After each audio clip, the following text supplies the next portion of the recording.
Hello guys and welcome back to my channel सिर्फ IAS। तो यहाँ पे नई वाली सीरीज को हम जो challenges to internal security of India की है, इसे कंटिन्यू करते हुए चैप्टर नंबर 1 के पार्ट 1 के बाद आज हम पार्ट 2 आपके लिए लेकर आए हैं और ये लास्ट पार्ट होगा चैप्टर नंबर 1 का। चैप्टर नंबर 1 का नाम है इंटरनल सिक्योरिटी। इसका पार्ट 2 हम यहाँ पे कवर करेंगे।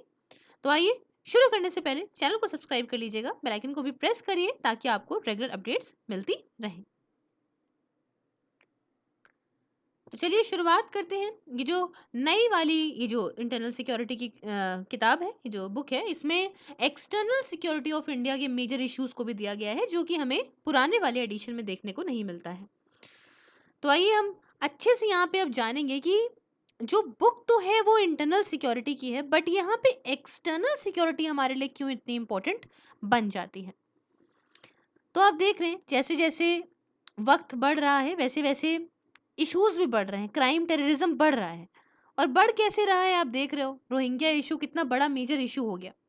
क्यों? क्योंकि भाई माइग्रेशन हो रहा है ना, सोसाइटीज बदल रही हैं, यहाँ पे कुछ ना कुछ आप देख रहे हो, बाउंड्रीज से इधर उधर लोग जा रहे हैं।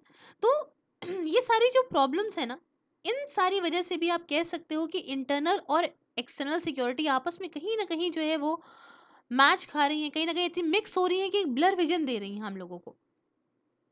तो अब देखिए एक्सटर्नल सिक्योरिटी क्यों इंपॉर्टेंट हो जाती है हमारे लिए। तो आप जानते हैं कि भाई सारे पड़ोसियों का हमारे लिए अच्छा रहना बड़ा ज़रूरी होता है अगर आप अच्छे से जीना चाहते हो लाइफ में। तो एक पड़ोसी अगर अच्छा है तो आपकी बहुत ही हेल्दी इन्वायरमेंट चलेगा। अब देखिए बाकी सारी कंट्रीज तो ठीक है, चलो कोई बात नहीं, अपना किसी तरह से मैनेज हो जाती हैं। बट दो मेजर कंट्रीज, नाम तो आपने सोच ही लिया होगा, एक चाइना और दूसरा पाकिस्तान। इनका जो बॉर्डर है ना, ये बड़ी मुसीबत क्रिएट करता है। जैसे कि 2018 की बात है, आर्मी चीफ जो इंडिया के थे, इन्होंने कहा था कि इंडिया जो चैलेंज है वो फेस करता है 2.5 फ्रंट से। मतलब इनका कहने का मतलब था कि यहाँ पे जो सारे दोनों फ्रेंड्स हैं ना, ये आपके पाकिस्तान वाले और ये आपके चाइना बॉर्डर वाले, ये बड़े ही दिक्कत वाले फ्रेंड्स हैं, है ना। और ये बहुत ज़्यादा टेररिज्म को बढ़ावा देते हैं। जैसे कि अभी भी आपने देखा चाइना कुछ ना कुछ अक्साई चीन वगैरह के एरिया में कुछ ना कुछ उसको लगा रहता है कि वो किसी तरह से इंडिया से चीज़ें ले ले, और वही सपोर्ट वहाँ पाकिस्तान को दिया जा रहा है। तो हमारी जो दो कंट्रीज हैं ये बिल्कुल मुसीबत खड़ी कर रखी है इन्होंने। तो अब हम यहाँ पे समझ रहे हैं आप क्या कहना चाहते हैं, हम कि नेबरहुड के चैलेंजेस के लिए बात करेंगे। तो एक्सटर्नल सिक्योरिटी जो हमारे इंडिया की है उसमें क्या क्या आता है, कहाँ कहाँ के लोग हैं जो हमें यहाँ मुसीबत क्रिएट कर सकते हैं हमारे इंडिया के लिए, जैसे कि चैलेंजेस फ्रॉम नेबरहुड, है ना। ये सारे टॉपिक हम यहाँ पे डिस्कस करेंगे। एक हम करेंगे जो मिडिल ईस्ट का मामला है, फिर आपका डेवलपमेंट जो है मिडिल ईस्ट का, उसके बारे में बात करेंगे। मैरी टाइम चैलेंजेस है ना, मरीन वाले चैलेंजेस, इनकी सिक्योरिटी से क्या है प्रॉब्लम, वो जानेंगे। स्पेस का जो मिलिटराइजेशन हो रहा है उस बारे में जानेंगे। इसको हमने बहुत ही कायदे से पढ़ा है, साइबर सिक्योरिटी वाला मामला लेके, है ना। साइबर स्पेस में क्या प्रॉब्लम है उसके बारे में हम जानेंगे। और जो ये इतने कम रिसोर्सेज हैं, इतने स्कार्स रिसोर्सेज हैं, और एनर्जी हो गया, स्ट्रेटेजिक मिनरल्स हो गया, इतने कम रिसोर्सेज हैं और इतने ज़्यादा उस पर प्रेशर पड़ रहा है, उस बारे में हम जानेंगे, जो कंपटीशन इनकी वजह से बढ़ रहा है। तो आइए सबसे पहले टॉपिक से यहाँ पे शुरुआत करते हैं, नेबरहुड के चैलेंजेस से, है ना। तो नेबरहुड के चैलेंजेस में क्या आएगा, आप जानते हो, अभी मैंने आपको पार्ट 1 में बताया था कि हमारा इंडिया कई सारे देशों से बॉर्डर बनाता है। हुँ? तो इनकी फॉरेन पॉलिसी भी ऐसी होनी चाहिए है कि भाई आसपास के लोगों से बहुत अच्छा बना के चल सकें हम, है ना। लेकिन भाई कितनी भी कोशिश हम कर लें, पाकिस्तान से क्या अच्छे रिश्ते बना सकते हैं? नहीं बना सकते, क्योंकि उसको चाहिए ही नहीं कि इसके रिश्ते अच्छे इंडिया से हों। और उसी राह पे मेन चाइना चल रहा है। अब तो चाइना ने ऐसा बिल्कुल पूरे वर्ल्ड की नाक में दम बो दिया है कोविड-19 के बाद, तो समझ रहे हैं। उसके बाद अगर हम देखें तो हमारे कुछ कॉम्प्लिकेटेड रिश्ते श्रीलंका से हैं, है ना। और मालदीव से प्रॉब्लम थी, खैर यमन के बाद, खैर बाद में सरकार चेंज हुई, हमारे ठीक हुए रिश्ते उससे थोड़े बहुत, लेकिन बहुत ज़्यादा कुछ बहुत अच्छा नहीं चल रहा है। बांग्लादेश से हमारे रिश्ते शेख हसीना के चलते बहुत ही बढ़िया रहे, बट यहाँ भी प्रॉब्लम ये है कि भई वहाँ की जो जनता है उन्होंने कहना शुरू कर दिया कि आप इतना ज़्यादा इंक्लाइन मत हो इंडिया की तरफ, थोड़ा चाइना की तरफ भी हो, है ना। तो ये सारी प्रॉब्लम्स है। बाकी नेपाल आप देख ही रहे थे कि भई थोड़ा बहुत तो चाइना की तरफ झुक गया था, अभी रिसेंटली थोड़ा बहुत इंडिया की तरफ आया है। तो कुछ ना कुछ प्रॉब्लम्स लगी रहती हैं यहाँ पे, है ना? डेलिकेट है, अगर कह सकते हो आप। भूटान के साथ भी जो है चीज़ें बिल्कुल सेंसिटिव ही रहती हैं, चीज़ें बहुत ज़्यादा ये नहीं है कि आस-पास की बिल्कुल पक्की दोस्ती चल रही हो, है ना? तो आपने देखा कि भई 1947 के बाद यहाँ पे भई पाकिस्तान पे अगर हम मेनली दिमाग लगाएँ तो भई उसने कश्मीर में एकदम आतंक कर रखा है ना? कश्मीर में कुछ ना कुछ इसका टेररिज्म फैलाना, कुछ मिलिटेंसी करना, मतलब इतनी प्रॉब्लम क्रिएट कर रखी है, और यहाँ पे चाइना उसका पूरा सपोर्ट करता है। ठीक है? तो ये चैलेंजेस हैं भई, ऑब्वियसली अगर चाइना सपोर्ट करता है तो चाइना भी अपनी तरफ से कोई ख़ास कदम तो उठाएगा नहीं हमारे अच्छाई में, ठीक है? तो वो भी पूरी कोशिश करता है किसी तरह से इंडिया में हम यहाँ पे ऐसा कुछ कर दें, इंडिया को प्रॉब्लम हो जाए, इंडिया से एक पार्ट ले लें हम, है ना? उसके बाद अगर हम यहाँ पे बांग्लादेश, म्यांमार की बात करें, तो इन दोनों से इतनी रिफ्यूजीज़ की प्रॉब्लम्स है। रोहिंग्या आ जाते हैं, कभी कोई रिफ्यूज़ी, कभी कोई रिफ्यूज़ी, तो इतना ज़्यादा क्या हो वहाँ पे, भई हमारे असम में या हमारे और जगहों पे ऐसे बाहर के आए हुए जो रिफ्यूजीज़ मिल जाते हैं, इससे वहाँ का भी भई एथनिक वायलेंस क्रिएट होता है ना, वहाँ की भी डेमोग्राफी चेंज हो रही है, तो वो लोग भी परेशान होते हैं कि भई हमारी फैसिलिटीज़ कम हो रही हैं, है ना? जैसे कि अब आप समझ रहे हो ना, चकमा और तमिल रिफ्यूजीज भाग के आए थे बांग्लादेश से, श्रीलंका से। तो आप समझते हो भाई इतना मुसीबत क्रिएट कर रखी थी। ये माइग्रेंट्स की प्रॉब्लम बहुत ज़्यादा देखने को मिल जाती है। नेबरहुड से जो माइग्रेंट्स चल के हमारे देश में आ जाते हैं। काफ़ी इम्पोर्टेंट है यहाँ पे म्यांमार जो है इंडिया के लिए, है ना?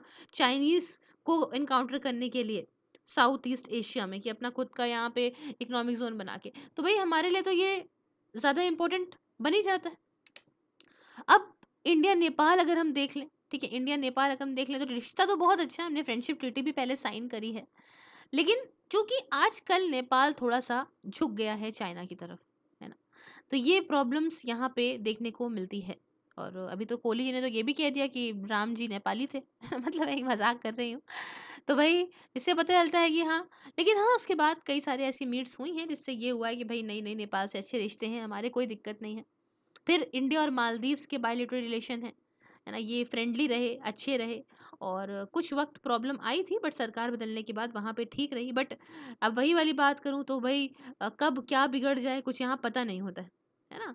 तो आप जानते हो कि मालदीव्स एक 100% सुन्नी नेशन है। आप जानते हो ना, मुस्लिम में शिया सुन्नी होते हैं, तो सुन्नी नेशन है। बट यहाँ पे ज़्यादा ये इस्लामिक रेडिकलाइज़ेशन से, मतलब was not much affected by Islamic radicalisation. इतना कुछ वहाँ पे बवाल हुआ नहीं है, वहाँ पे इस्लामिक रेडिकलाइजेशन इतना ज़्यादा बढ़ा नहीं है, है ना? तो हालाँकि सुन्नी नेशन है लेकिन वहाँ पे इतना बवाल नहीं देखने को मिला है। तो अभी अभी रिसेंटली देखें तो बहुत ज़्यादा वहाँ पे पाकिस्तानी बेस्ड मदरसा वग़ैरह या जिहादिस्ट ग्रुप वग़ैरह काफ़ी ज़्यादा बढ़ रहे हैं। तो अभी हमने देखा ही था, अभी तो काफ़ी कुछ रहा था मालदीव्स में, कुछ मतलब 1-2 साल पहले बड़ी प्रॉब्लम्स अराइज़ हो गई थी। ना मालदीव्स तवज्जो बिल्कुल नहीं दे रहा था इंडिया को, बट अभी प्रेज़ेंट अगर हम देखें, बुक तो ख़ैर थोड़ी-सी पुरानी है, तो अभी हमारे रिश्ते ठीक-ठाक चल रहे हैं मालदीव से। लेकिन आपने ओवरऑल ये चीज़ तो समझी होगी कि नेबरहुड से चैलेंजेस काफ़ी ज़्यादा होते हैं, कि पड़ोसी अच्छा तो सब अच्छा। उसके बाद हम बात करेंगे मिडल ईस्ट के बारे में। तो देखिए, आप जानते हैं इतिहास से ही, बहुत ही पहले से, एशियन टाइम से, चाहे बाबर ले लो, चाहे जो भी ले लो, मिडिल ईस्ट से आने वाले लोग का इन्फ्लुएंस हमारे यहाँ बहुत ज़्यादा रहा है। हुँ? और बहुत अच्छे रिश्ते भी इंडिया के भी इजिप्ट से हैं। पर्टिकुलरली अगर मैं बताऊँ तो दोनों ही कंट्रीज़ ने नॉन अलाइन्ड मूवमेंट, मैंने आपको पढ़ाया था ना नाम के बारे में, मॉडर्न हिस्ट्री में, तो नाम जो है दोनों ही कंट्रीज़ ने मिलके यहाँ पे इस मूवमेंट को जो है वो फाउंड करा था, फाउंडर्स थे ये, है ना? जब आपका दोनों ही कंट्रीज़ इसकी फाउंडर्स थी कोल्ड वॉर के टाइम पे, कि भैया मैं ना ही, नाम का मतलब जानते हैं ना, कि ना मैं यूएसए की तरफ जाऊँगा, ना मैं जाऊँगा यूएसएसआर की तरफ, जब इन दोनों के बीच में कोल्ड वॉर चल रही थी तो। और इंडिया के अच्छे रिलेशन आपके इराक से हैं, ईरान से हैं, सीरिया से हैं, गल्फ स्टेट से भी काफ़ी अच्छे हैं, बहुत ही पुराने हैं। हम जानते हैं आप लोग, भाई सऊदी अरेबिया से यहाँ से लोग कितने जाते हैं वहाँ पे काम करने, प्लस स्पाइसेस वगैरह कितने आते हैं। तो समझ रहे हैं आप? तो अच्छे रिश्ते तो हैं, बट आप कह सकते हो कि आज की मैं बात करूँ, है ना? जो सिक्योरिटी है, जो पॉलिटिकल सिनेरियो है हमारा मिडिल ईस्ट से, जो हमारे पॉलिटिक्स चलती है, ये काफ़ी ज़्यादा, आप ये नहीं कह सकते कि सारा टाइम हाँ, अच्छे चल रहे हैं तो अच्छे ही चल सकते हैं। वो काफ़ी वोलेटाइल है, कभी भी खराब हो सकती है, शॉर्ट टर्म है, समझ रहे हैं? तो आइए हम यहाँ पे थोड़े चैलेंजेस जानते हैं, तो क्या चैलेंजेस हो सकते हैं इस मिडिल ईस्ट को लेके? देखिए, पहली चीज़ तो ये कि 5 सालों के बाद भी, है ना, आप देख सकते हो कि भाई 5 साल क्या 10 साल समझ लो, 2010 की बात है कि उस समय भई अरब स्प्रिंग वगैरह मतलब वहाँ भी काफ़ी बवाल हुआ था, पूरे वर्ल्ड में फैला था ये, है ना? ट्यूनीशिया को लेके। उसके बाद बहुत सारी ऐसी वहाँ पे प्रॉब्लम्स देखने को मिली थी, है ना? तो वो सारी जो चीज़ें वहाँ पे गई थी सीरिया वगैरह को लेके, वो अभी तक आप ये नहीं कह सकते हो कि हाँ, पूरी तरीके से सब कुछ सॉल्व हो गया है ना? यहाँ पे उन्होंने एक ऐसा कुछ नहीं बनाया है और उन्हें यहाँ पे एक ऐसा मॉडल बनाना पड़ेगा जिसमें आपके उनके ज़रूरतों के हिसाब से, है ना, इंडिविजुअल अरब कंट्रीज़ को अपने सोशल या डेमोक्रेटिक जहाँ जिस तरह के लोग रहते हैं, जिस तरह की उनकी सोसाइटी है, उस हिसाब से उनको वहाँ पे एक मॉडल बनाना पड़ेगा जिससे वहाँ पे शांति रहे। कोई और कंट्रीज़ के लिए यहाँ पे उन्हें हेल्प नहीं कर सकती। उसके बाद बात करें मिडल ईस्ट में तो देखिए अमेरिकन इन्फ्लुएंस कम हो रहा है रीजन में। आपने देखा ये ईरान के साथ उनके कैसे रिश्ते हैं। तो भई ये भी मेंटेन करना बड़ा ही मुश्किल सा काम है क्योंकि इसमें क्या है ना कि अगर हम यहाँ अमेरिका से भी पंगा नहीं ले सकते, हम ईरान से भी खराब नहीं कर सकते। तो ये एक प्रॉब्लम है। उसके बाद आईएस तो बड़े ही फेमस एक रिलीजियस एक्सट्रीमिज़्म है ना? ये आप जानते हो भई लड़वाते ही रहते हैं ये, है ना? मुस्लिम्स बताएँगे अपने आप को भई कि हम तो ऊपर वाले के लिए कर रहे हैं, उसके चलते बहुत सारे लोगों को यहाँ पे बिल्कुल इसमें ढकेल दिया जाता है। इसकी वजह से काफ़ी टेंशन होती है, स्टेबिलिटी में प्रॉब्लम आती है ना? यहाँ पे वायलेंस इतना ज़्यादा बढ़ जाता है। उसके बाद एक बड़ा ही फेमस इश्यू है भई, ये तो आप सुनते हैं न्यूज़ में, इज़राइली और पैलेस्टीन का इश्यू। ये बड़ा ही ज़्यादा इश्यू है और ये काफ़ी इम्पोर्टेंट है और भई इसकी वजह से भी बहुत ज़्यादा प्रॉब्लम्स अराइज़ हो जाती हैं। ऑयल प्राइसेज़, अभी ऑयल का क्या चलता है भई? अभी आपने देखा बहुत ही कम हो गए थे। बीच में क्या हुआ कि ये लोग बहुत ज़्यादा तेल निकालते थे सारी गल्फ़ कंट्रीज़। भई ये था कि ऑयल हमारे मार्केट में हम ज़्यादा से ज़्यादा प्रोवाइड करेंगे। फिर उन्होंने दिमाग लगाया नहीं हम कम कर देंगे।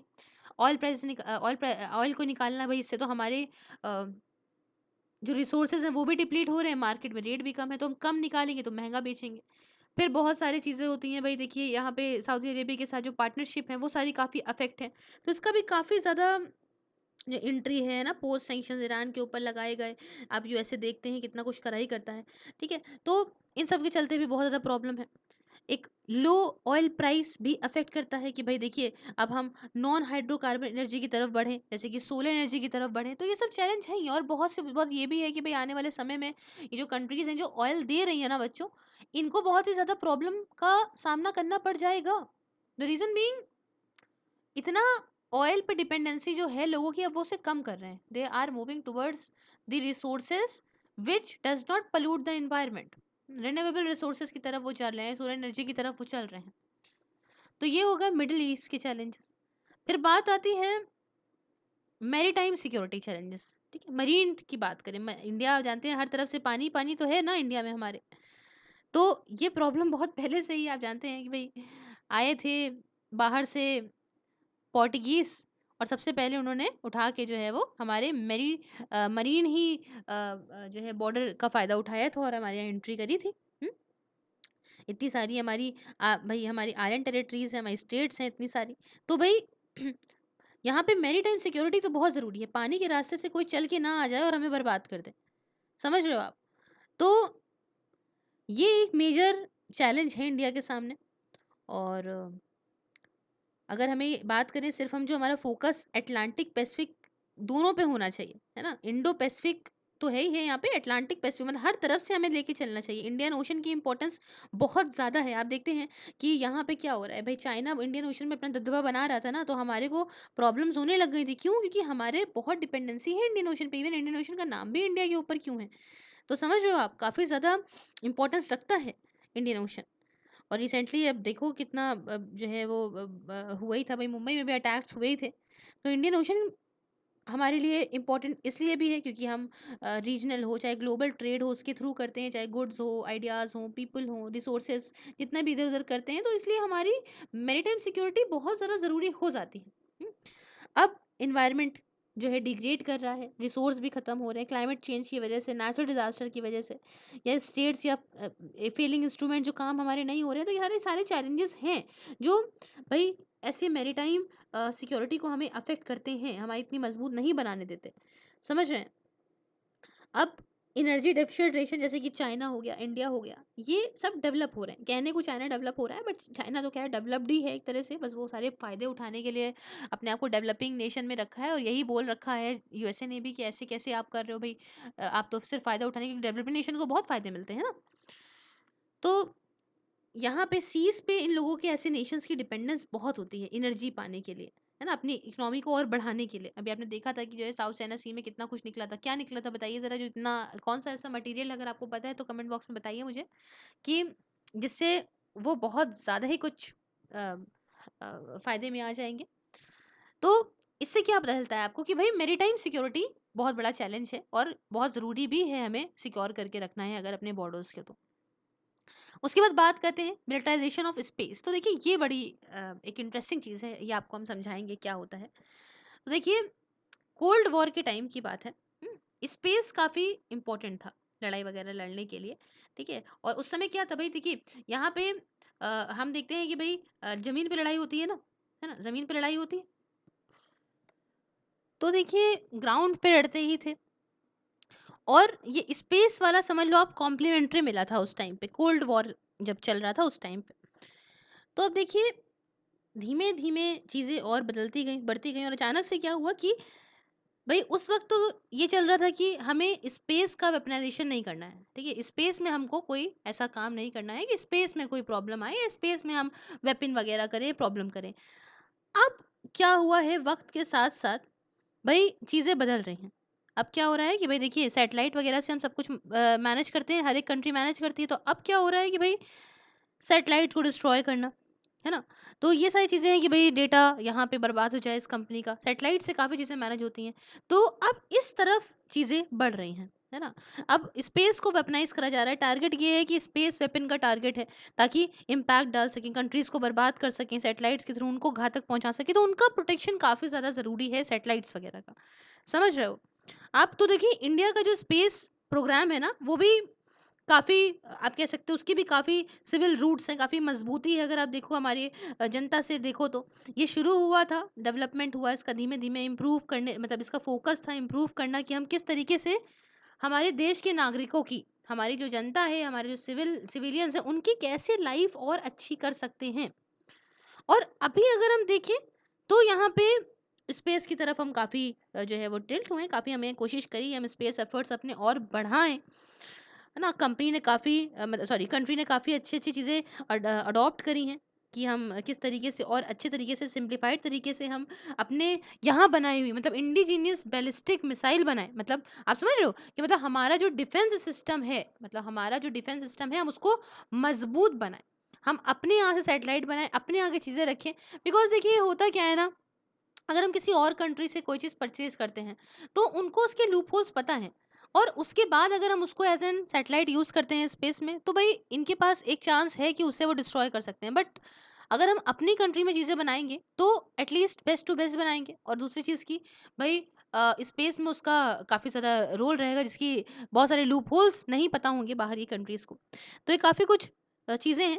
और आपने देखा कि भई अभी मोदी जी ने जब करा था, 2019 की बात है, अभी मोदी जी ने शक्ति मिसाइल का डेमोंस्ट्रेशन करा था, और इंडिया को यहाँ पे 4th कंट्री बना दिया था पूरे वर्ल्ड में, जिसकी कैपेसिटी थी कि वो सैटेलाइट को डिस्ट्रॉय कर सकती है लो ऑर्बिट स्पेस में, LOA में, है ना? पहले स्टार्टिंग की 3 कंट्रीज़ कौन थी? वो यूएसए थी, रशिया थी और चाइना थी। इन्हीं के पास सिर्फ़ अभी तक पावर थी, लेकिन अब हमारे पास, भारत के पास भी पावर है कि वो किसी भी सैटेलाइट्स को यहाँ पे डिस्ट्रॉय कर सकती है लो ऑर्बिट स्पेस में।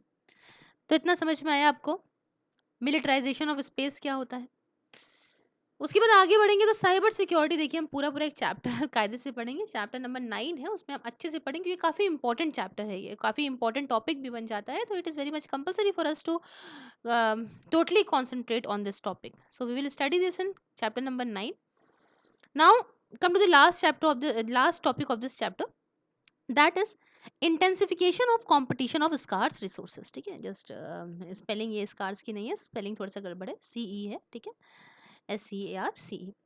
तो देखिए ये बात कुछ 2003 की है, 2003 की बात है, जब यूरोपियन यूनियन की जो यूरोपियन सिक्योरिटी स्ट्रेटजी थी, उसने देखा कि भैया देखो, अगर कंपटीशन फॉर नेचुरल रिसोर्सेज है ना, उन्होंने आइडेंटिफाई करा कंपटीशन फॉर नेचुरल रिसोर्सेज। अब समझिएगा यहाँ पे कहने का टॉपिक का ही मतलब कहने का ये है कि रिसोर्सेज हैं कम, ठीक है, कंपटीशन है ज्यादा, तो रिसोर्सेज पे पड़ रहा है प्रेशर। इतना बात समझ रहे हो? तो ये भी एक बहुत बड़ा ग्लोबल चैलेंज बन गया है। 2004 में मतलब 2004 में एक रिपोर्ट आई थी जिसमें हाई लेवल पैनल की थी कि भाई देखिए सबसे ज़्यादा जो है वो खतरा किसको है, चैलेंजेस चेंज किस में है ना? और ये पुराने UN secretary general Kofi Annan थे, उनके द्वारा लाई गई थी। तो इसमें देखिए इसमें था कि shortage of natural resources can contribute to unrest and civil violence. इन्होंने कहा कि अगर ये जो नेचुरल रिसोर्सेज हैं, इनकी जो शॉर्टेज है, इनकी जो कमी है, इसके चलते बहुत प्रॉब्लम आ सकती है, दंगा फसाद हो सकता है सिविलियंस के बीच में, सिविल सोसाइटी के बीच में ऐसा हो सकता है, दिक्कतें आ सकती हैं क्योंकि पॉपुलेशन तो बढ़ रही है। समझो आप, पॉपुलेशन तो बढ़ रही है, खाना कम हो रहा है। तो भैया अगर एक, ये समझो कि एक घर में 2 बच्चे रहते हैं और 1 रोटी अवेलेबल है और दोनों की भूख कम से कम 2-2 रोटी की है, तो इस 1 रोटी के लिए क्या होगा? मारपीट होगी ना भाई दोनों के बीच में। That what is going in the world, और अब 21st सेंचुरी में ये सबसे बड़ा समझ लीजिए रिस्क है, सबसे बड़ी प्रॉब्लम है। अगर हम इंडिया के टर्म में देखें, तो आप जानते हैं भई इसकी सिक्योरिटी, अब पाकिस्तान, चाइना से इतना ज़्यादा हम लोग को डर है, और बे ऑफ बंगाल वगैरह की भी सिक्योरिटी हमें लेके चलनी, क्योंकि उससे हमारे यहाँ भी दिक्कत आ सकती है ना? तो चाइना तो आप जानते हैं इतना नेचुरल गैस है उसके पास में, वो वर्मा के साथ में डील कर रहा है, ये इसकी वजह से भाई यहाँ पे श्रीलंका से भी वो कंक्लूड कर सकता है। तो हमारे साथ यहाँ पे प्रॉब्लम है क्योंकि हर तरफ से हमारे पड़ोसी ही हमारे लिए एकदम मुसीबत का कारण बन गए, है ना? तो मेन ये समझिएगा, इतना वो नहीं है। देखिए जो बॉर्डर टेंशन है हमारी इंडिया और चाइना के बीच में, ये भी एक बहुत बड़ा कारण है, इतनी जो अनरेस्ट की वजह से। आप जानते हो अरुणाचल प्रदेश में पीछे पड़े हुए हैं, उधर का हिस्सा है, ऊपर नॉर्थ का हिस्सा है, कितना मतलब बिल्कुल चाइना से जो गड़बड़ चल रही है। और आपका कुछ ब्रह्मपुत्र वगैरह रिवर्स के आसपास भी इनका काफ़ी ज़्यादा इन्वॉल्वमेंट है, तो वहाँ के रिसोर्सेज पे भी चाइना की काफ़ी ज़्यादा नज़र है। तो ये देख रहे हैं आप, चाइना और हमारा भाई, पाकिस्तान क्यों कश्मीर के पीछे पड़ा हुआ है? वहाँ भाई स्पाइसेस हैं जो उनके पास हैं वो हैं, उसके साथ-साथ भाई उनके पास जो नहीं है वो स्पाइसेस वाला हिस्सा हमारे पास में है, तो उसके पीछे ही पड़े हुए हैं। क्यों? क्योंकि उनको वो रिसोर्सेज अपने कंट्री में चाहिए। तो यही कहना चाहता है लास्ट पॉइंट भी, कि रिसोर्सेज हैं कम और कॉम्पिटिशन है ज़्यादा, तो ये भी एक बहुत बड़ा कारण हो सकता है। समझ रहे हैं? अब मैंने आपको बहुत ही क्लियरली चीज़ें बताई हैं। यहाँ पे कुछ क्वेश्चन को सॉल्व ज़रूर करिएगा, बुक के पीछे दिए हुए हैं कि what are the attributes of internal security, how is it different from external security. ये मैंने पार्ट 1 में पढ़ाया है, तो पार्ट 1 प्लीज़ जाके ज़रूर देखें अच्छे से, और मुझे बताएँ कि क्या आपको समझ में आई हैं चीज़ें, कैसा लग रहा है आपको इस सीरीज़ के साथ। तो thank you so much for discussion. Please like the video if you like the video, share it with your friends, subscribe your channel Sirf IAS, and if you want to join my membership and support me in my work, you can press the join button and take this membership. Along with this, please share your views in the comment box, and you can follow me on Facebook, um, um, Twitter, Instagram, and Telegram also. And you will find all the videos on Facebook also. Thank you so much for discussion. Have a wonderful day ahead. Take care.